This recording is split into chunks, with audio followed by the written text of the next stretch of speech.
páistí seo ceacht beag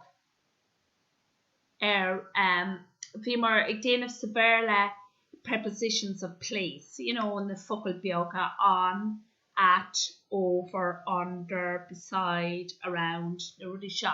Agus seo é as Ghaeilge.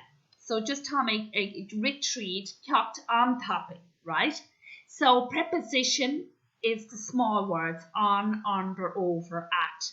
Agus seo an Ghaeilge a preposition. Seo bhí mar ag déanamh prepositions sa starlight. Agus seo an focal Ghaeilge. That's the Irish word for preposition, and it's réamhfhocail. Réamhfhocail. Aber réamhfhocail. So carcloig fercator sin on. The an is the de, but on, fuin, under, ag, at. Den is of or off. Har, over, treed, through. Us, out of. And that's the de, out of de. Se is in. Se. And san, down to sanishke. Ga go to the kela. So se and you can come together. So shin and fog will in and chat. Sanishke. Lesh with.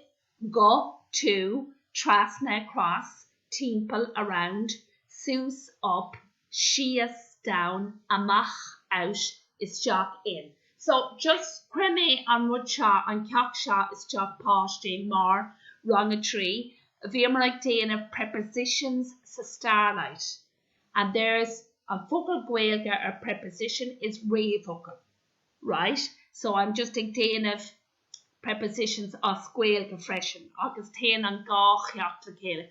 The two lessons go together. So preposition arís is na focal beaga sa Ghaeilge agus sa bhéarla, on, at, through, under, beside, over.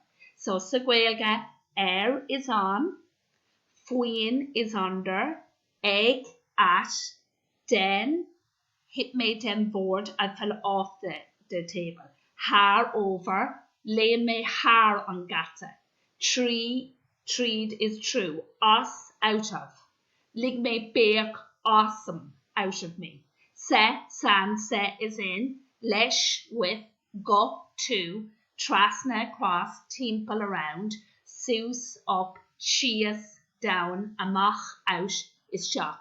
So shot na réamhfhocail simply, shot na réamhfhocail the prepositions in Irish. So look, he may an mór.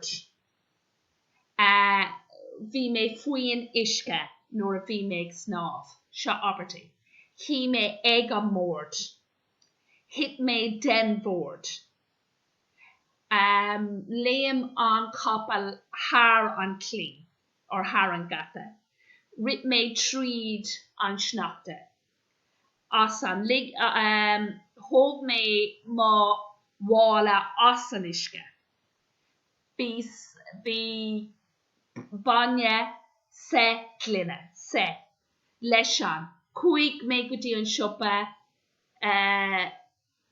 leshan kuig me gudi an shopa, right?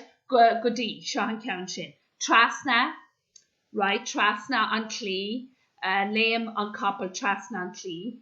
Timple na hoiche, rit me timple na hoiche. Sus, kuramuntor an poster sus, right? A mock agus shock. So just ceacht toppy.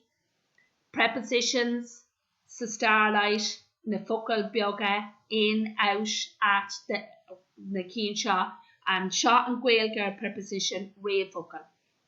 On, fuin, under, ag, at, den, off, of or off, har, over, treed, through, us, on, out of, us is the out, the on is the de. Se, in, lesh on, with, go, or godi, to, trasna, across, temple, sus, shias, amach, isjak. Mashiv páistí, slán in ish.